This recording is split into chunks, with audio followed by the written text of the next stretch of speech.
ఎవరైతే హనుమాన్ చాలీసాను ఒక సంకల్పంగా 21 రోజు గాని 41 రోజు గాని నేను పారాయణ చేయాలి, స్వామివారి అనుగ్రహాన్ని పొందాలి అనుకుంటున్నారో వారు తప్పకుండా ఈ వీడియోను సేవ్ చేసుకోండి, 10 మందికి తప్పకుండా షేర్ చేయండి.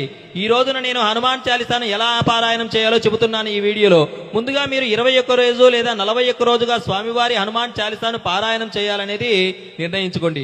ఆ తర్వాత మీరు ఇంట్లో పారాయణ చేయాలి అనుకున్నట్లయితే చక్కగా పూజ గదిని శుభ్రం చేసుకోండి. ప్రాతకాలంలోనే స్నానం చేసి స్వామివారి చిత్రపటము లేదా పూజ గది వద్ద ఒక దీపారాధనను వెలిగించి ఆ తర్వాత మీరు చక్కగా ఒక ఆసనం పైన కూర్చొని ఆచమనం చేసుకుని స్వామివారి సంకల్పాన్ని చెప్పుకోవాలి. స్వామి, నేను ఇన్ని రోజులు ఫలానా గోత్రము ఫలానా నామధేయం కలిగినటువంటి వాడిని, నేను ఫలానా కోరిక కోసము నేను ఈ యొక్క మీ హనుమాన్ చాలీసాను పారాయణం చేస్తున్నాను స్వామి అని చెప్పేసి చక్కగా సంకల్పం చెప్పుకొని ఓం గం గణపతయే నమః అనేటువంటి నామాన్ని స్మరించండి. ఆ తర్వాత ఓం శ్రీరామ శరణం మమ అనేటువంటి మంత్రాన్ని కూడా 11 సార్లు చెప్పి ఆ తర్వాత మీరు హనుమాన్ చాలీసాను పారాయణ